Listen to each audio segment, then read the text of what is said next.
Hi, I'm Joe Freeman of the Oregonian. This is Mike Richmond of the Oregonian. Game 82 in the books. Playoffs, here we come.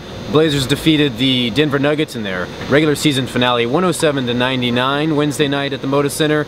Didn't matter though. A little bit before tip-off, the shorthanded San Antonio Spurs stunned the Dallas Mavericks, beating them in their final game of the regular season, meaning that before tip-off, the Blazers had already clinched the 5th seed in the Western Conference.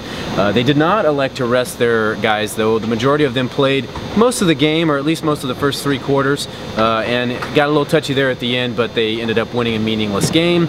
More importantly, now here we are. Playoffs, a date with the Los Angeles Clippers. It's the matchup the Blazers said they preferred weeks ago. It's the matchup I know fans preferred. It should be very interesting. A lot of crazy ties here. Obviously, there's been a lot of drama this season between these two teams. I would call it a budding rivalry, even though they won't. Simmering, maybe. Simmering, sure. Going back to the preseason between Terry Stotts and Doc Rivers spat. You have Damian Lillard missing a game with a flu bug. CJ McCollum and the whole active roster snafu, and then Doc Rivers and Austin Rivers and all that. Not to mention, these are two pretty good teams that match up pretty well with each other.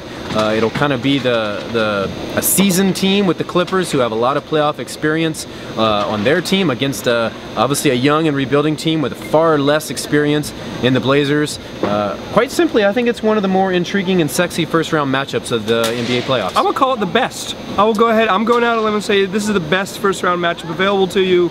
No prediction, but at least it should be entertaining.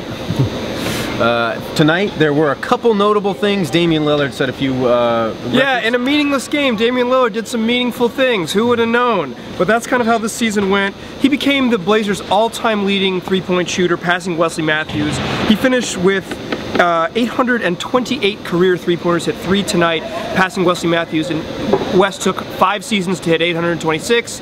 Dame took 4 seasons to hit 828.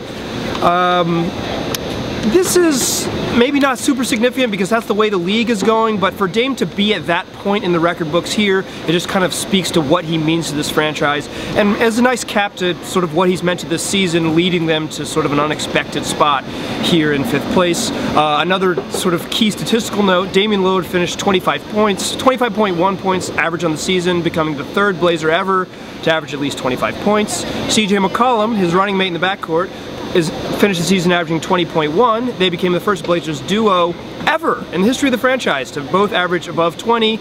So, you know, some nice things to sort of tie up a game that didn't matter and tie up a season that mattered a lot.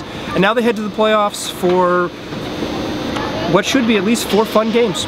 Game 1, Sunday, 7:30 at Los Angeles. Game 2, Wednesday, 7:30 at Los Angeles. Should be an interesting series. I'll talk to you after Game 1.